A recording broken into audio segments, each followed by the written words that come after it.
Simulan natin ang ating pagdiriwang sa ngalan ng Ama at ng Anak at ng Espiritu Santo. Amen. Sumainyo ang Panginoon. At sumainyo rin. Mga kapatid, sa pagdiriwang na ito, hilingin natin na nawa tunay natin maging tagapatnubay ang Espiritu Santo upang lagi nating maganap sa ating mga buhay ang kalooban ng Diyos.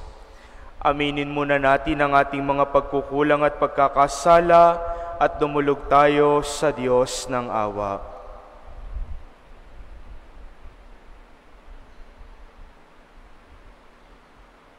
Panginoong Yesus, Ikaw ang daan patungo sa Ama. Panginoon, kaawaan mo kami. Panginoon, kaawaan mo kami. Kristo Jesus, Ikaw ang katotohanan ng aming buhay. Kristo, kaawaan mo kami. Kristo, kaawaan mo kami. Panginoong Yesus, Ikaw ang buhay na walang hanggan. Panginoon, kaawaan mo kami. Panginoon, kaawaan mo kami. Kaawa nawa tayo ng makapangyarihang Diyos, patawarin tayo sa ating mga kasalanan at patnubayan tayo sa buhay na walang hanggan. Amen. Manalangin tayo. Ama naming makapangyarihan, lagi nawang magalak ang iyong sambayanan sa pagkakaroon ng bagong kalooban upang sa kadakilaang dulot ng pag-anib sa iyong angkan, ang araw ng pagkabuhay ay maging pag-asa sa pagdiriwang sa pamamagitan ni Jesucristo kasama ng Espiritu Santo magpasawalang hanggan. Amen. Pagbasa mula sa mga gawa ng mga apostol.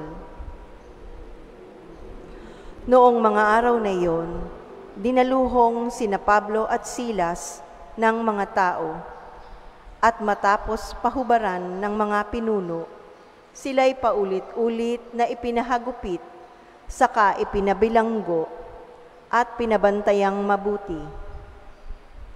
Ipinasok sila ng bantay sa kaloob-looban ng bilangguan at ipinangaw ang mga paa. Nang maghahating gabi na, sina Pablo at Silas ay nananalangin at umaawit ng mga imno. At nakikinig naman ang ibang mga bilanggo. Di kaginsa-ginsay lumindol ng napakalakas, ano pat na yanig pati ang mga pundasyon ng bilangguan. Pagdakay nabuksan ang mga pinto at nakalag ang mga tanikala ng mga bilanggo. Napabalikwas ang bantay bilangguan at nang makitang bukas ang mga pinto, hinugot ang kanyang tabak at tangkang magpakamatay sa akalang nakatakas ang mga bilanggo. Ngunit sumigaw si Pablo, "Huwag mong saktan ang iyong sarili. Narito kaming lahat." Humingi ng ilaw ang bantay, patakbong pumasok, at nanginginig na nagpatira pa sa harapan nina Pablo at Silas. Inilabas niya ang mga ito at sinabi, "Mga Ginoo, ano po ang dapat kong gawin upang ako'y maligtas?" Sumagot sila, "Sumampalataya ka sa Panginoong Hesus at maliligtas ka, ikaw at ang iyong sambahayan." At ang salita ng Panginoon ay ipinahayag nila sa kanya at sa lahat ng mga nasa kanyang bahay. Nang gabi ring iyon, hinugasan ng bantay ang kanilang mga sugat at nagpabinyag siya pati ang buo niyang sambahayan. Pagkatapos, sila'y isinama niya sa kanyang tahanan at hinainan ng pagkain. Galak na galak siya at ang kanyang buong sambahayan sapagkat sila'y natutong sumampalataya sa Diyos. Ang salita ng Diyos. Salamat sa Diyos. Ligtas ako sa iyong piling, lakas ko'y sa iyo nanggagaling.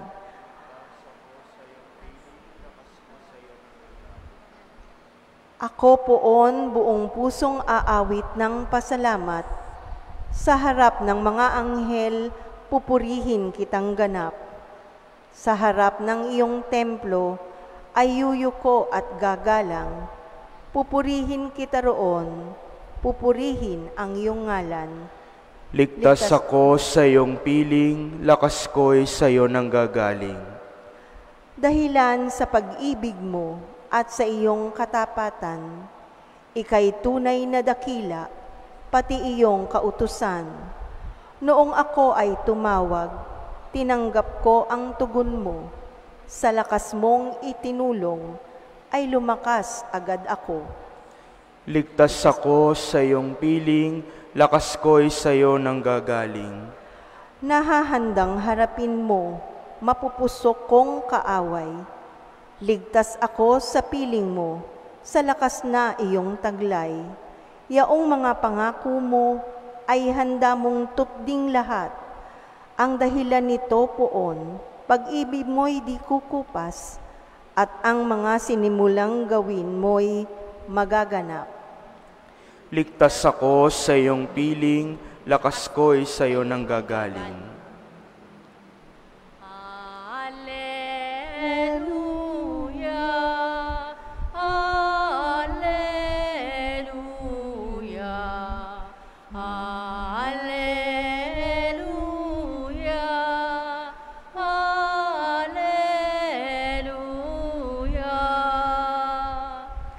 Espiritong isusugo, totoo ang ituturo, pangako ni Kristong Guro. Alleluia, alleluia,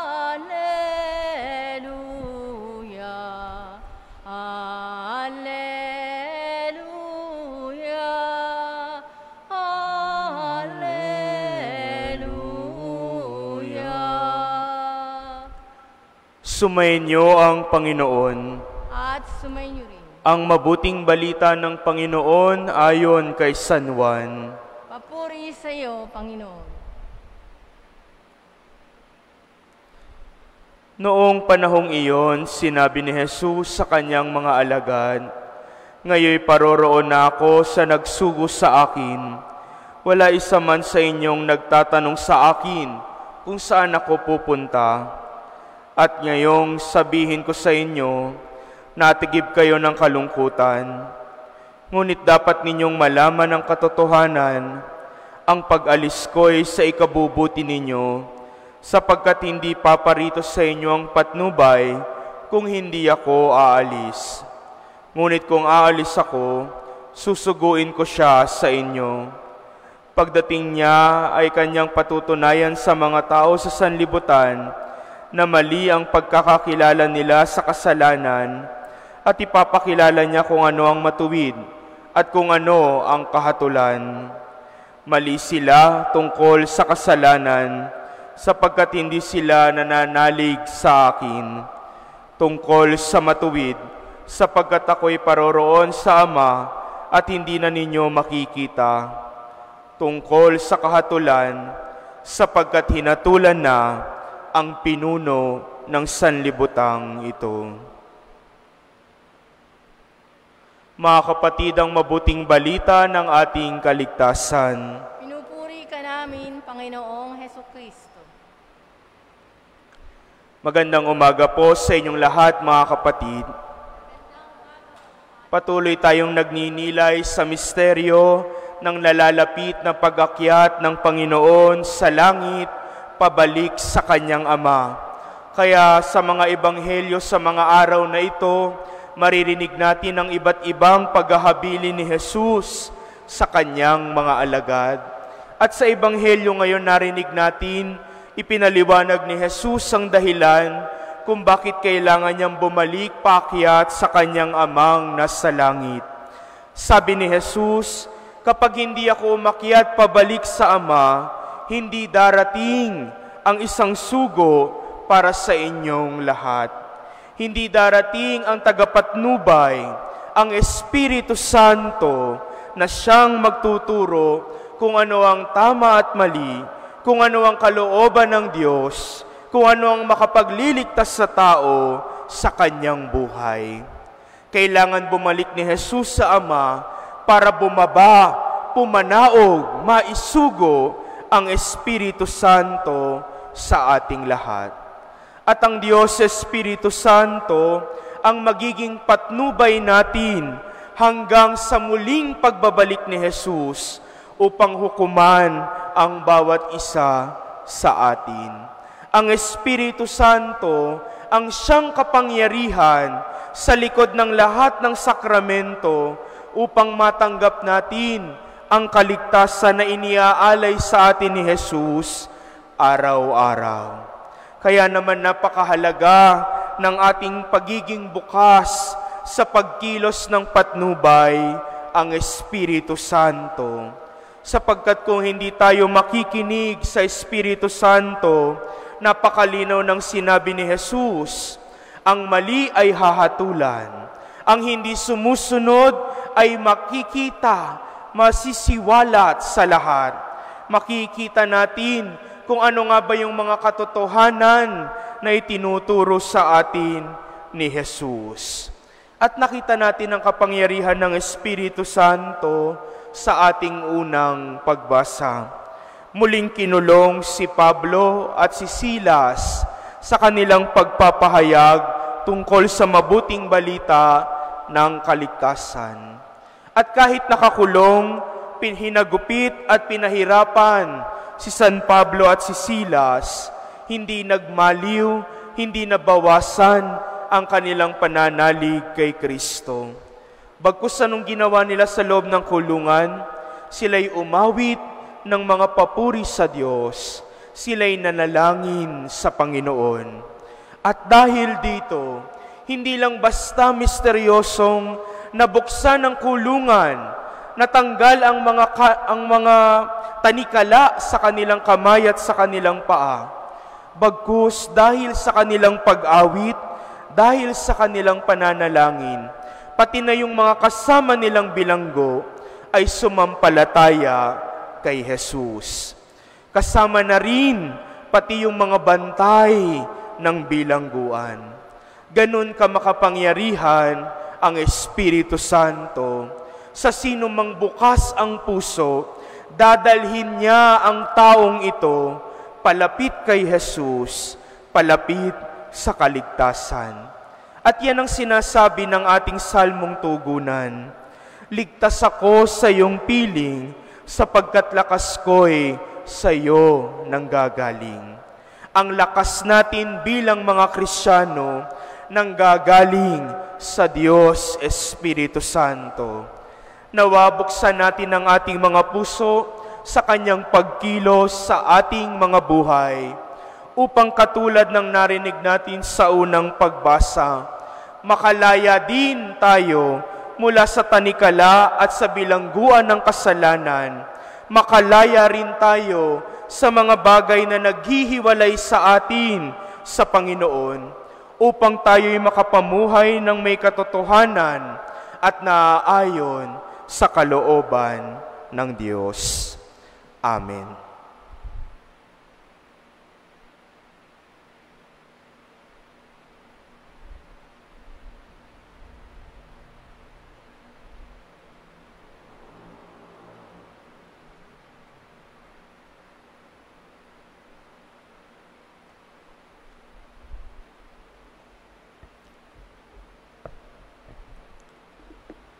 Bago umakyat sa langit, ipinangako sa atin ni Jesus ang isa pang katulong, ang Diyos Espiritu Santo, na makakapiling natin katulad niya.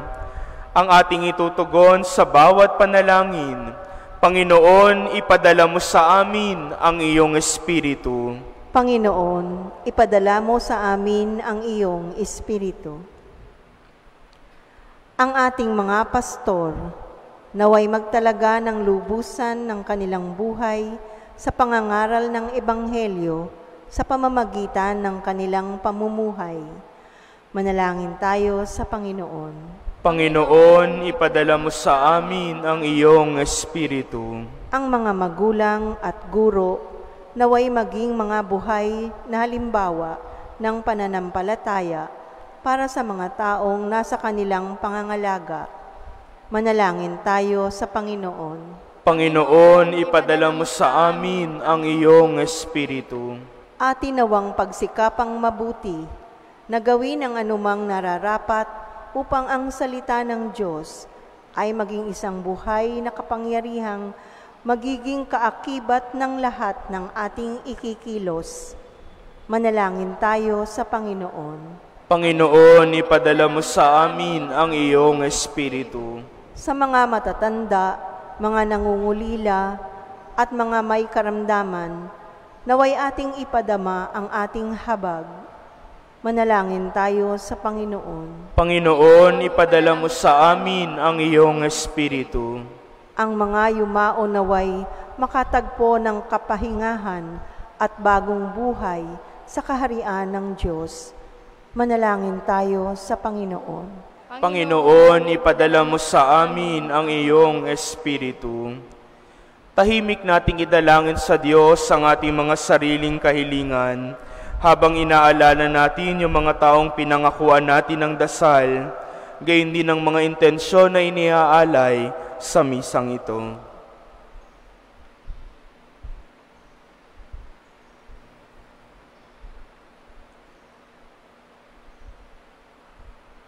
Manalangin tayo sa Panginoon. Panginoon, ipadala mo sa amin ang iyong Espiritu. Ama, tagapagbigay ng lahat ng biyaya, masagana mong ipagkaloob sa amin ang iyong Espiritu upang makapamuhay kami ng may kabanalan at nagsusumikap na sumunod sa kalooban ng Diyos para sa pagdating ng iyong kaharian, alang-alang kay Kristo na aming Panginoon. Amen. Panginoon, aming alay, itong alak at tinapay sa altar mo ilalagay, tanggapin sa iyong kamay. Halay namin aming buhay, bawat galak at lumbay, bawat pangarap naming taglay, sa palad mo ilalagay.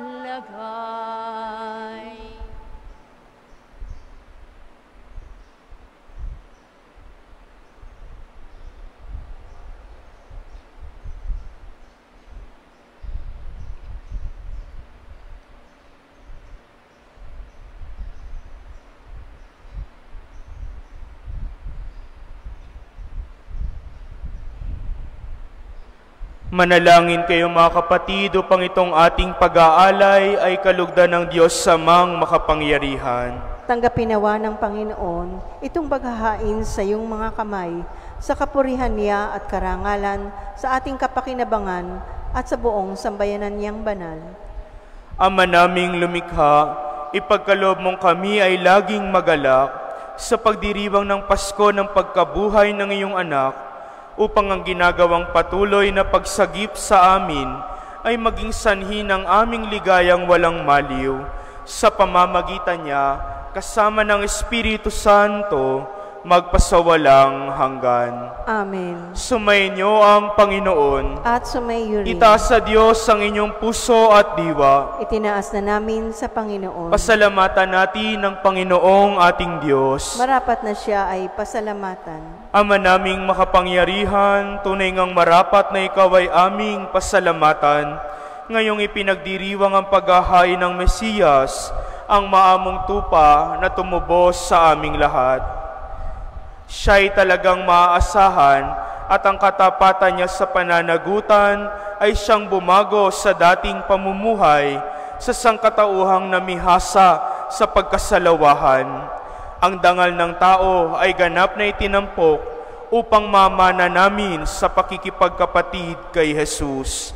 Kaya kaysa ng mga anghel na nagsisiyawit ng papuri sa iyo nang walang humpay sa kalangitan, kami nagbubunyi sa iyong kadakilaan. Santo, Santo, Santo, Panginoong Diyos ng mga hukbo, napupuno ang langit at lupa ng kadakilaan mo. Hosana sa kaitaasan, pinagpala ang naparirito sa ngalan ng Panginoon. Hosana sa kaitaasan. Ama naming banal, ikaw ang bukal ng tanang kabanalan, kaya't sa pamamagitan ng iyong Espiritu, gawin mong banal ang mga kaloob na ito, upang para sa amin maging katawan at dugo ng aming Panginoong Hesukristo. Bago niya pinagtiis ang kusang loob na maging handog, hinawakan niya ang tinapay, pinasalamatan kanya, pinaghati-hati niya iyon, iniabot sa kanyang mga alagad at sinabi, "Tanggapin ninyong lahat ito at kanin, ito ang aking katawan na ihahandog para sa inyo."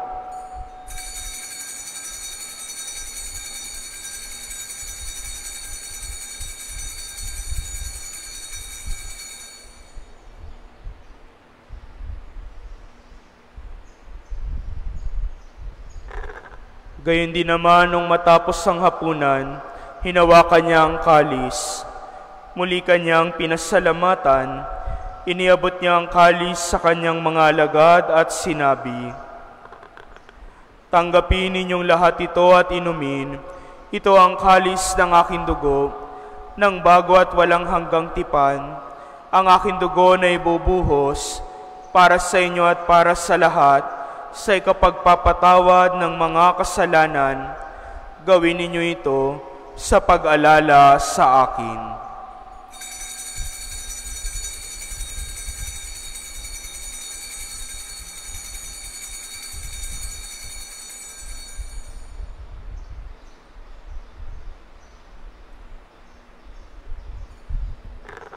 Ang misteryo ng pananampalataya. Si Kristo ay gunitain, sarili ay inihain, bilang pagkait inuming pinagsasaluhan natin, hanggang sa siya'y dumating.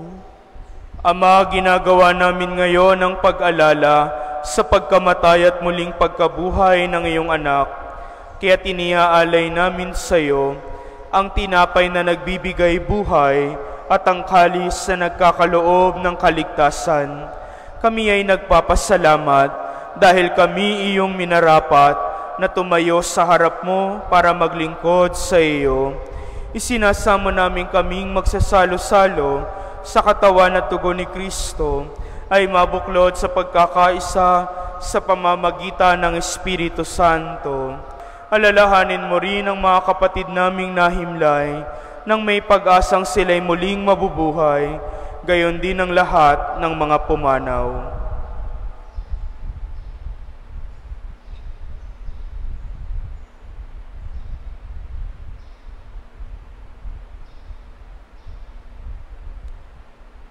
Kaawaan mo sila at patuloyin sa iyong kaliwanagan.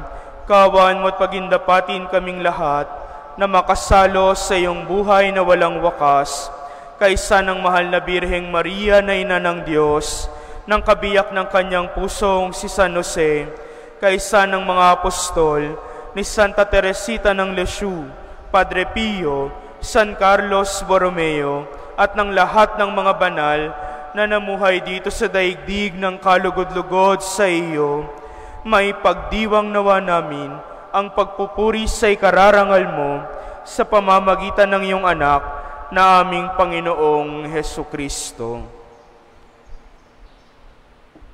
Sa pamamagitan ni Kristo, kasama niya at sa Kanya, ang lahat ng parangal at papuri ay sa iyo, Diyos Amang makapangyarihan, kasama ng Espiritu Santo, magpasawalang hanggan.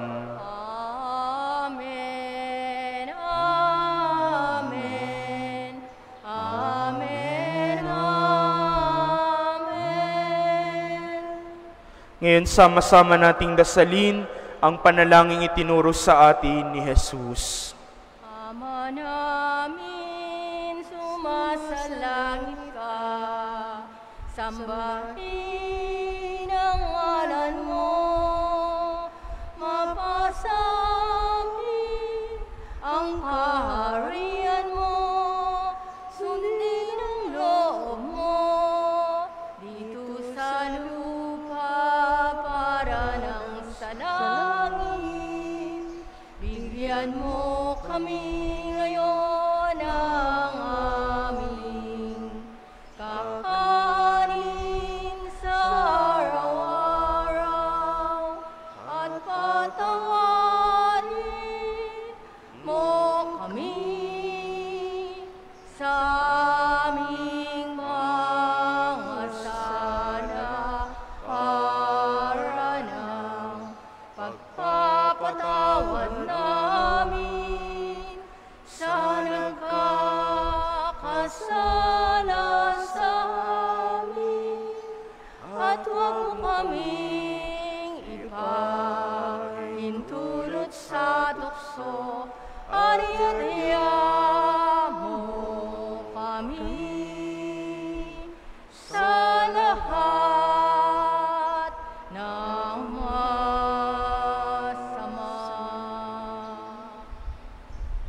Hinihiling namin kami, Adya, sa lahat ng masama, pagkalooban ng kapayapaan araw-araw, iligtas sa kasalanan at ilayo sa lahat ng kapahamakan, samantalang aming pinananabikan ang dakilang araw ng pagpapahayag ng tagapagligtas naming si Jesucristo. Sapagkat iyo ang kaharian at ang kapangyarihan at ang kapurihan magpakailanman. Amen. Panginoong Jesucristo, sinabi mo sa iyong mga apostol, kapayapaan ang iniiwan ko sa inyo, ang aking kapayapaan ang ibinibigay ko sa inyo. Tunghayan mo ang aming pananampalataya at huwag ang aming pagkakasala.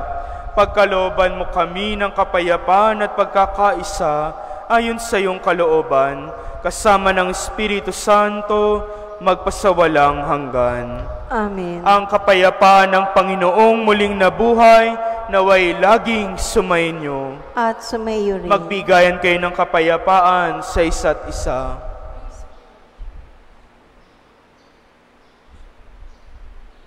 Pero ng Diyos na nag-aalis ng mga kasalanan ng sanlibutan, maawa ka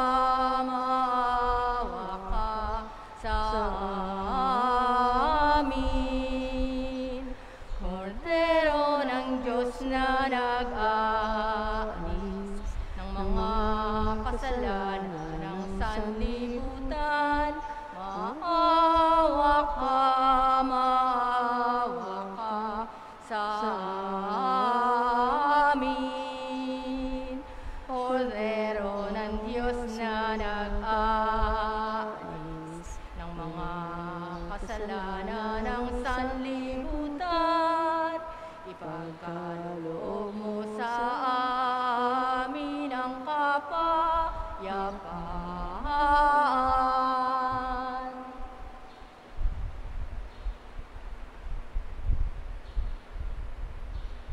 Narito si Jesucristo, ang Kordero ng Diyos. Siya ang nag-aalis ng mga kasalanan ng sanlibutan. Mapalad tayong inaanyayahan sa kanyang piging. Panginoon, hindi ako karapat dapat na magpatuloy sa iyo, ngunit sa isang salita mo lamang ay gagaling na ako.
makikitang tulad mo.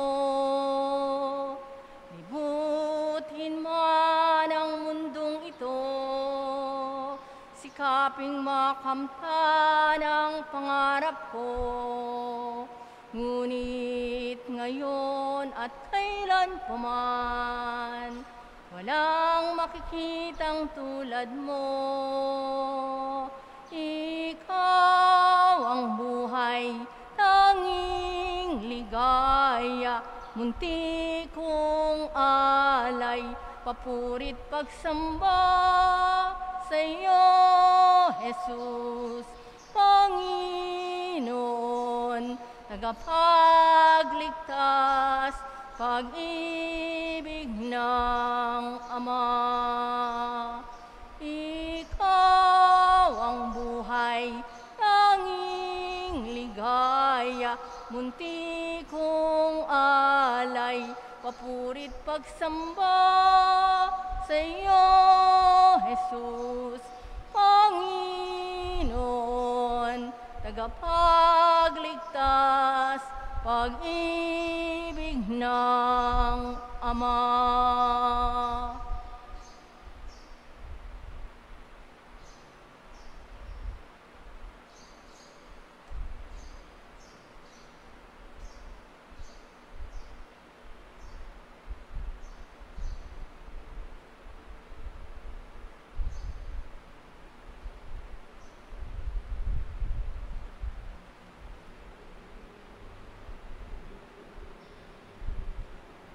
Manalangin tayo. Ama naming mapagmahal, ang aming mga pagluhog ay iyong pakinggan para sa pagkakamit ng iyong tulong sa amin araw-araw at para sa pagkakaloob ng ligayang walang katapusan na pawang idinudulot ng banal na pakikinabang sa pagdiriwang ng pagpapalitan ng iyong mga bigay at ng aming mga alay sa pamamagitan ni Jesucristo, kasama ng Espiritu Santo, magpasawalang hanggan. Amen. Mga kapatid, buksan natin ang ating mga buhay sa pagpatnubay ng Diyos sa Espiritu Santo, upang ang ating mga buhay ay laging maging makatotohanan at laging nagsusumikap na sumunod sa kalooban ng Diyos. Sumayin niyo ang Panginoon At sumayo rin. at pagpalain kayo at ang inyong pamilya ng ating mapagmahal na Diyos, Ama, Anak at Espiritu Santo. Amen. Tapos na ang ating pagdiriwang, humayo kayo sa pag-asa ni Kristong muling nabuhay. Aleluya, aleluya. Salamat sa Diyos. Aleluya, aleluya. Reyna ng langit, magsaya, Alleluia.